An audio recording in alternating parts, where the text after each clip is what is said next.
The thing is, I did not take my wedding ring off because I hated my husband.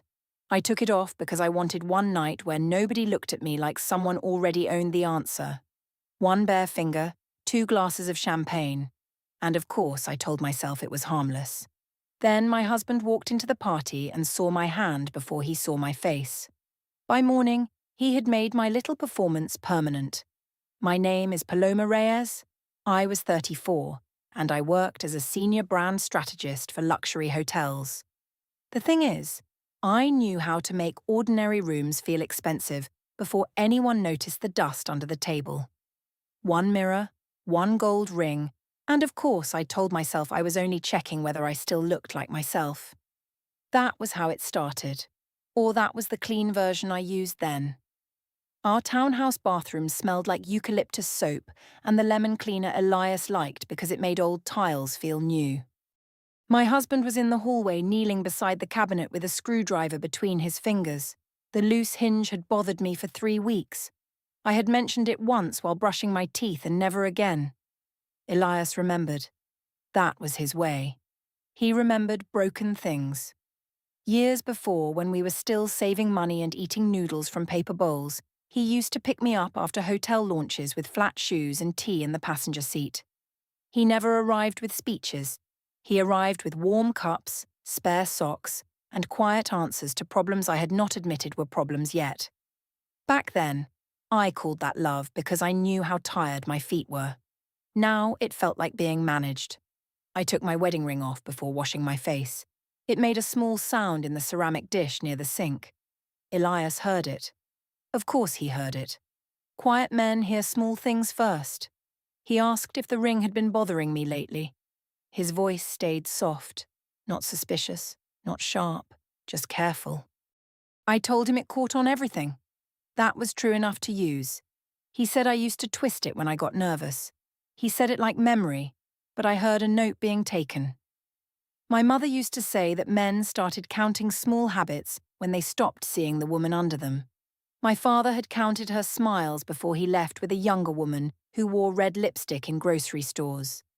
So when Elias remembered my ring, I heard warning. My phone lit up beside the sink before I could turn it over. Marcy had texted to ask whether single Paloma was coming out this weekend. One word. Single. Elias looked at the screen, then at the dish, then back at the cabinet hinge. He did not ask who Marcy meant. He only tightened the screw slower than before. The wine bar restroom had black walls, gold faucets, and mirrors that made everyone look better than daylight allowed. The thing is, mirrors like that are dangerous when you already want another version of yourself. One lipstick pouch, one bare finger, and of course I told myself a ring was only metal. Marcy was waiting outside with Tessa and 2 women from her old divorce group. I did not love that group, but I loved how they looked at me. They looked at me like I was still in the middle of a story, not already settled into the last safe chapter. I slipped my wedding ring into the velvet lipstick pouch I kept in my handbag. The pouch was small and red, with a gold zip that always caught on the lining. My finger looked pale where the ring had been. I rubbed the skin once until the mark faded a little. That should have felt like a warning. Instead, it felt like air. When I came back to the table, Marcy smiled at my hand before she smiled at my face. She asked if I had finally done it. I told her not to make it dramatic. She said dramatic was better than dead. Tessa laughed at first. She worked with me at the hotel group and had seen me turn bad guest complaints into apology packages that sounded like gifts. She liked my sharpness when it was aimed at guests, vendors, or men who spoke over us in meetings. She did not yet know what it sounded like when I aimed it at my own house. A man near the bar sent over champagne. He had a linen jacket, dark hair, and the confidence of someone used to being answered. Marcy leaned close and said that married women should still know their market value. I told her I was not shopping. She said I was only browsing. Of course, I laughed. The man came over after 10 minutes. His name was Dorian Hale, and he promoted nightlife events for people who thought velvet ropes were personality. He asked if I was there alone. I looked down at my bare hand because some part of me wanted the moment to be clean. I told him tonight I was. That was the first active lie that did not need a sentence after it. I did not go home with him. I did not kiss him. I did not do anything that would sound heavy if written down on paper. I only let him think the door was unlocked. I saved his number under D hotel lighting because that made the lie look like work. Back at Marcy's table, I told the story like a joke. I said Elias was so trusting that he would probably thank a man for complimenting me. Tessa's smile thinned. Marcy's got brighter. Marcy said men like Elias only understood loss when other men started noticing. She said this with the authority of a woman who had divorced badly and needed every other marriage to prove she had escaped something, not lost something. That was Marcy. She did not push me because she hated Elias. She pushed me because my recklessness gave her old pain better lighting. Tessa asked whether Elias knew I had started taking the ring off. She made her voice light, but her fingers stayed around her glass. I said he knew nothing. I said it proudly. That was the ugly part. I did not say it like a woman hiding damage. I said it like a woman winning a clever game. Tessa looked toward the restroom, then back at me. She told me maybe clever games still had losers. I told her she was becoming sentimental. That changed the table. Not loudly. The music still played. The man with the linen jacket still watched me from the bar. Marcy still laughed. But Tessa picked up her phone and stopped adding lines to the joke. 2 hours later, I got into a rideshare alone. I asked the driver to drop me 2 blocks from home because I wanted the walk to clear the wine from my face. That was the reason I gave myself. The other reason was that I did not want the car pulling up outside our townhouse at midnight while Elias stood near a window. At home, the kitchen smelled like orange tea. Elias was sitting at the table with his laptop closed. He had not waited up in a dramatic way. There was no lamp shining on my guilt, no hard chair, no trial. He had a mug beside him and one receipt turned over near his hand. He asked why the rideshare had dropped me on Harlow Street when I said I had been at Tessa's. Specific.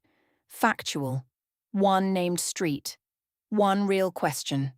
I said he was tracking me now. He said the rideshare receipt had gone to our shared email because I had used the joint card. He said he had only opened it because the bank alert came through twice. He asked again why I got out 2 blocks away. What he meant was that the shape of the night did not match the words I had given him. What I heard was my father asking my mother who had made her laugh after he had already stopped trying. I told Elias he was turning marriage into a police report. I told him women were allowed to have nights that did not require a map and a witness. He looked at my left hand. I had put the ring back on in the hallway. I had done it quickly, and the skin underneath still looked damp from the restroom soap. He did not comment on it. He only reached for the receipt and wrote the date on the back.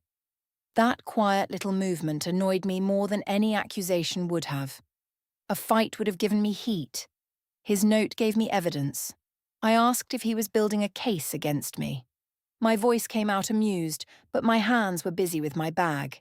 He said he was trying to understand when I started needing him to know less. After that, he stood and poured his tea down the sink. Not angry. Not cold. Just done with the cup.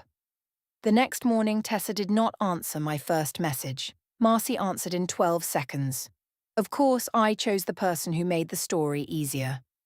Marcy's birthday party was on a rooftop above a boutique hotel I had once tried to book for a client dinner. The air smelled like wet stone, champagne, and perfume that cost more than some people's rent. The thing is, I trusted rooms like that. I knew how people behaved under warm lights. One rooftop bar, one red pouch, and of course I thought I could control what the night meant. I took my wedding ring off in the elevator. There was a woman beside me adjusting her earrings in the mirrored wall, and she glanced at my hand only because I made the motion too carefully. I smiled at her as if nothing important had happened. Then I zipped the ring into the lipstick pouch and dropped it into my bag. Marcy met me near the bar in a green satin blouse. She kissed both my cheeks and took my left hand like she was inspecting a manicure. She said single Paloma had arrived. I told her not to say that too loudly. She said nobody owned the roof. Tessa was there too, standing with 2 co-workers near the heaters. She waved but did not come over right away. That was new. Before, she would have crossed any room for gossip. Now she watched first. Dorian arrived 20 minutes later. I had not invited him exactly. I had sent him the public event story and said Marcy liked interesting people. That was the kind of invitation that kept its hands clean. He came in a black jacket, no visible hurry, smiling like every party had been waiting for him to make it less married. He asked if the careful husband was at home. I should have disliked that. Instead, I liked hearing Elias reduced to one phrase: careful husband. As if our whole life could be folded into the part of him I resented. I said Elias had work. That was not true. He had asked that morning if Marcy's birthday was still happening. I had said it was more of a girl's thing. He had nodded and told me to have fun. The softness of that trust had irritated me because trust gave me no resistance to push against. Dorian bought me champagne. Marcy filmed a short clip for her story. She moved her phone across the bar, the city lights, the glasses, my face. Then she caught my bare hand wrapped around the glass. I lifted my fingers, just enough. That was the part I can still see too clearly. Not a mistake, not an accident. A little performance. A hand held higher than it needed to be. Dorian asked if I came alone. A few people heard him. Marcy laughed before I answered. I said I came without supervision. The laugh that followed was easy at first. People like a married woman making marriage sound like a coat she left downstairs. It gives everyone permission to believe their own private boredom is brave. Tessa did not laugh. She moved closer and said Paloma softly, as if my name could still stop the night from moving. I turned toward her with my champagne glass raised and told her not to become the room monitor. Marcy laughed again, but this time it arrived too early and ended too fast. Then Elias walked in. He was carrying white flowers and a small gift bag. Not dramatic flowers. Not roses. White tulips wrapped in brown paper because I once said roses were lazy and tulips looked like they had decided to open slowly.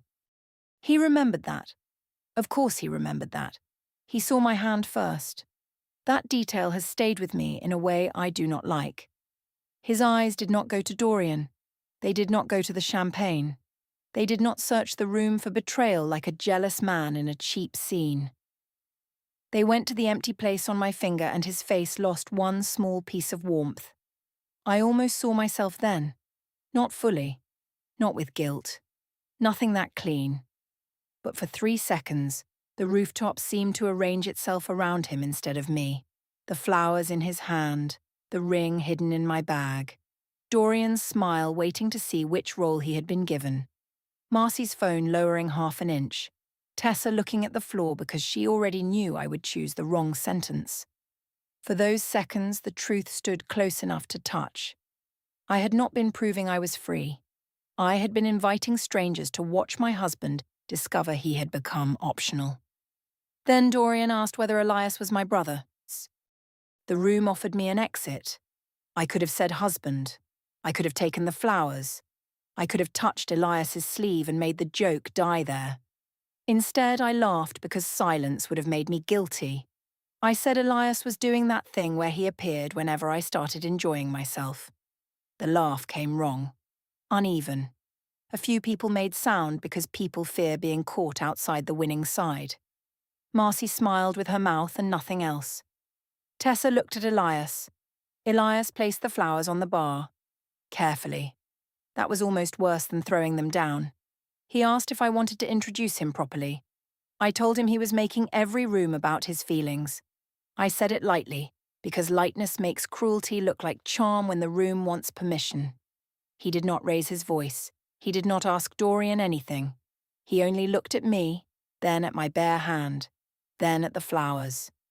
He asked if I had taken it off before or after I told him this was a girl's thing. That sentence made the roof smaller.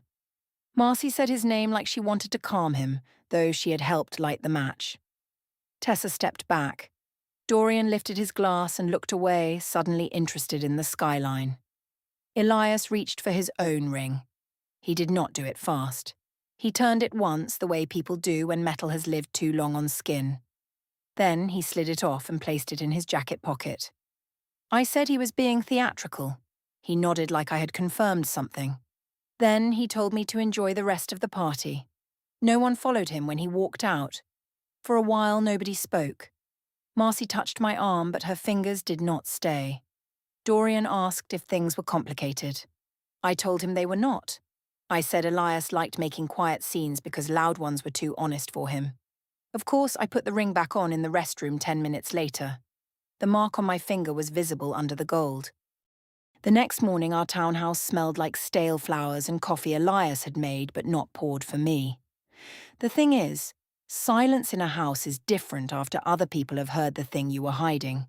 One suitcase, one velvet pouch, and of course I told myself I could still explain the shape of the night. Elias was in the guest room folding shirts. He did not look hurried. His movements had the calm of someone packing for a work trip, except the pile on the bed had too many ordinary things. Running shoes, a phone charger, the navy sweater I liked, his passport wallet, though he was not going anywhere that needed one. I stood in the doorway and said the party looked worse than it was. He placed a shirt into the suitcase and asked what part had looked wrong by accident. His voice stayed even, not cold. Even. I told him there had been champagne, jokes, people filming everything. I said Marcy had made it bigger than it was. I said Dorian was just someone from nightlife events, which was almost true and therefore easier to say. Elias looked at me then. He did not ask one small question this time. He named the pattern. He said there had been no ring, a hidden phone, fake girls' nights, men saved under work names, rideshare gaps, and jokes about him not knowing. He said the rooftop was not a strange night. It was the first night he had been allowed to see the room I had already built. The suitcase zipper lay open between us like a mouth. I said he had been collecting evidence instead of being a husband. That sounded strong for half a second.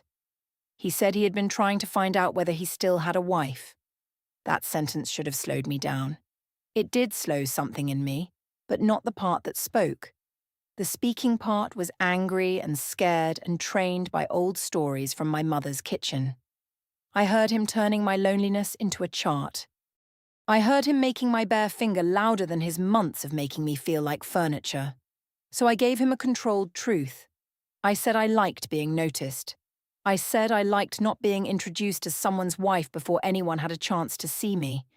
I said I liked 1 hour where a man asked if I came alone instead of assuming I came attached to someone checking the heater schedule. Elias sat on the edge of the bed. For the first time that morning, his face was simply sad. No strategy, no organized calm. His shoulders lowered, and he looked at the carpet near my feet. He said he had brought flowers because he thought surprising me might remind us both that we were still married. He said he almost did not come.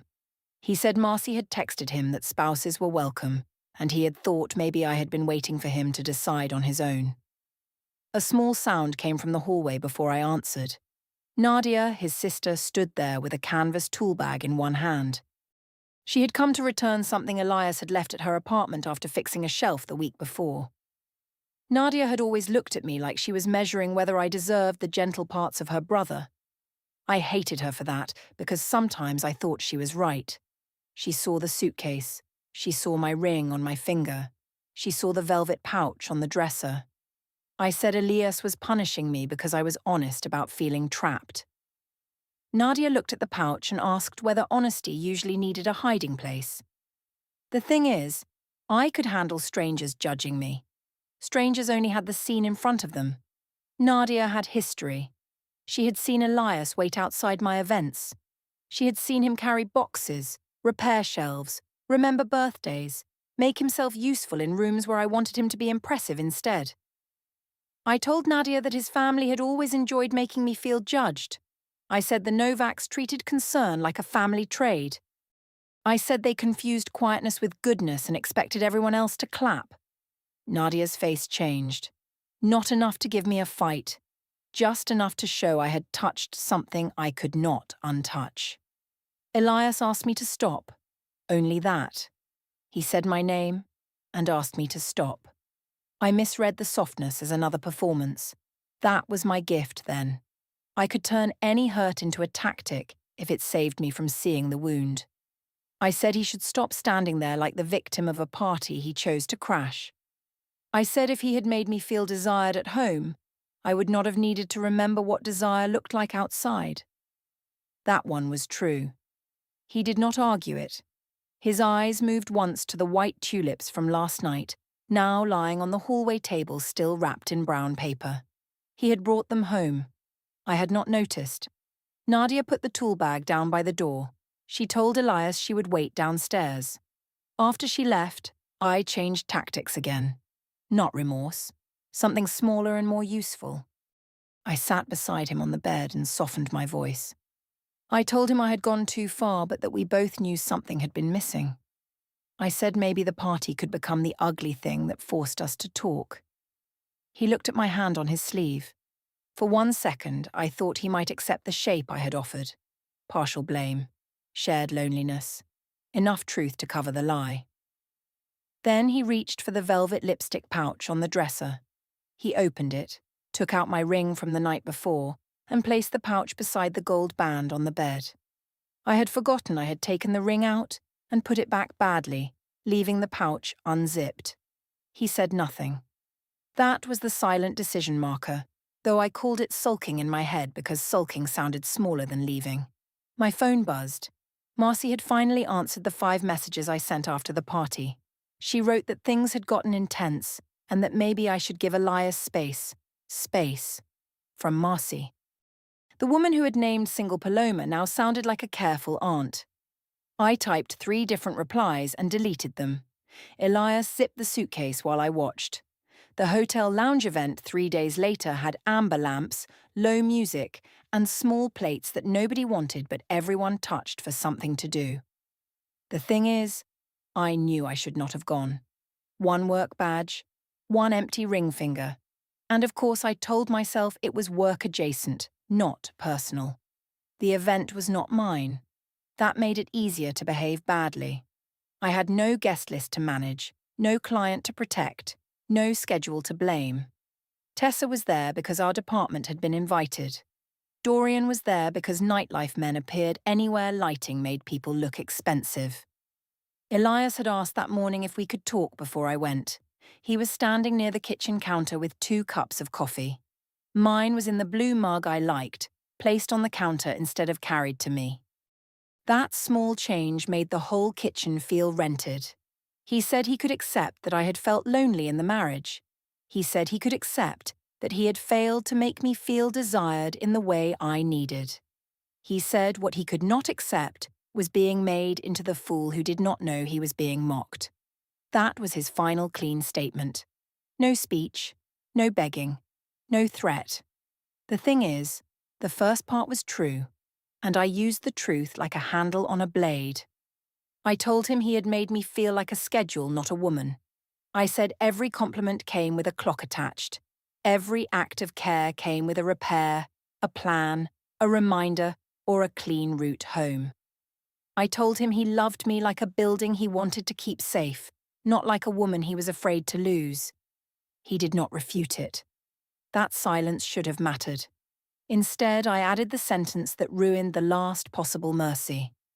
I said if he did not want to look replaceable, he should not have acted replaceable. He looked at me for a long time. Then he picked up the blue mug and poured the coffee into the sink. I wore a black dress to the lounge. I told myself it was simple. It was not. It was the dress I wore when I wanted rooms to turn without looking like I had asked. My ring stayed on the bathroom sink at home. I did not forget it. I saw it there beside the soap dish, bright and small. Then I left it. At the lounge, Tessa saw my hand before anyone else. She asked if I was serious. Her tone was not angry. It was tired. I told her not to start. I said Elias and I were taking space. That was not what he had said, but the phrase sounded modern and clean. It made consequences look like wellness. Dorian came over with 2 drinks. He asked if the careful husband was still careful. I said he was becoming organized, which was worse. Dorian laughed, but his eyes moved toward Tessa. He was starting to understand that the story had witnesses now. Men like Dorian enjoy danger when it stays flattering. They do not like becoming named in someone else's house. He filmed a short clip near the bar. Not long. Just my hand around a glass, my face turned toward two men from the hotel group, my laugh arriving at the right moment. He captioned it with nothing direct. Just late nights suit some women better. He did not tag me. Someone else did. That was enough. Nadia saw it through a mutual follower and sent it to Elias. I learned that later. At the time, I was still standing near the bar, enjoying the small heat of being seen and pretending not to check who was watching. Elias arrived 30 minutes after the clip went up. The lounge did not stop. Rooms never give you that much honesty. Conversations thinned near us. Tessa stepped back from the bar. Dorian put his phone into his pocket and smiled like he had just remembered another appointment. Elias did not confront him. That disappointed me in the old, ugly way. Part of me had always wanted him to show fire, and part of me had built situations where any fire would make him look controlling. He asked if I would come outside for one conversation. Quiet. Specific. A door. I looked at the people around us. 2 co-workers. Dorian. Tessa. A bartender pretending to polish a glass. If I left with Elias then, the story would become obvious. Wife caught. Husband leading her out. I could not stand the shape of it. So I refused. I said he always wanted to drag me back into the role of wife the moment I started looking alive. I said it where people could hear because private words had stopped feeling useful to me. Elias asked if looking alive required taking off the ring again. That sentence cut through the room without being loud. I said he was obsessed with the ring because it was easier than asking why I wanted to remove it. That was also partly true. I had learned by then that a true sentence could still be placed in service of a lie. Tessa said my name once. Not warning. Not support. Something tired between them. I turned on her too. I told her she had laughed when it was funny and found morals only when there were consequences. Her face closed, and I knew I had lost her before she took a step away. Dorian leaned close and said, "Maybe we should not make this a whole thing." His voice had changed. He was no longer the man who made rooms feel open. He was a man checking exits. Elias looked at him for the first time. He asked whether Dorian knew I was married. Dorian said he knew things were complicated. Then he added that he did not know I was that married. That married. I almost laughed because the phrase was so stupid. Instead, I took my phone from my bag and messaged Marcy. I wrote that Elias had shown up again and that everyone was acting like I had committed a crime. Marcy read it. No dots appeared. No joke. No voice note. No promise to come. Just read. The absence was smaller on the screen than it was in my chest. Elias put both hands in his coat pockets. He said he would handle things properly now. I laughed because properly was the only language he ever had. He nodded once. Not at me, maybe at the room. Then he turned and walked out. This time Dorian did not ask if I was okay. Tessa did not come stand beside me. The bartender placed the polished glass under the counter and moved away. I stood there with my bare hand around a drink I did not want. The mediation office was on the 3rd floor above a dental clinic, and the waiting room smelled like toner and mint from downstairs. The thing is, I had dressed for control because I still believed control could be worn. 1 cream blazer, 1 unsigned form, and of course my ring was back on my hand. Elias arrived before me. Nadia sat beside him. She did not look surprised to see me. She looked like someone who had already done the hard part at home. The mediator led us into a small room with a round table and a water pitcher in the center. Elias placed a plain envelope on the table. Inside was a formal divorce petition with temporary financial orders. The document named our first hearing date, listed a request for exclusive use of the townhouse while property division was reviewed, and attached copies of screenshots, tagged clips, and messages from Marcy's group chat. I signed for the envelope because the mediator asked me to confirm receipt. My pen slipped once on the line. Then I capped it carefully, as if neatness still mattered. The rooftop video was there. The hotel lounge clip was there. My messages were there too. The ones where I said Elias still had no idea. The ones where I called the game harmless because I was too smart to get caught. I told the mediator this was being twisted. I said it had been humor, loneliness, a marriage already strained. I said Elias wanted to punish me for wanting confidence. The mediator looked at the first screenshot, then at me. She asked whether I disputed that the messages came from my phone. No cruelty, no sympathy. Just the one question I could not decorate. Dorian sent one message that afternoon, saying he did not want to be involved in domestic drama. Before I could answer, his profile picture disappeared from the thread. I moved into a short-term rental above a salon where the bathroom mirror made every morning look pale. The joint account was restricted under the temporary orders, and my hotel event spending became a list someone else reviewed. Tessa kept our conversations work only, and Marcy posted brunch photos with women I had met twice. Dorian deleted the lounge clip and told people he thought I was separated. At work, the younger strategists stopped asking me how to make a room feel dangerous. The thing is, I thought the bare finger made me look free. I thought it made men see me before they saw the marriage, the house, the careful husband, the useful love I had started calling a cage. But every time I took the ring off, Elias was still protecting the story I was using against him. His ring sat inside the plain envelope across the mediation table. I wanted one night where men thought I was single and Elias gave me the rest of my life.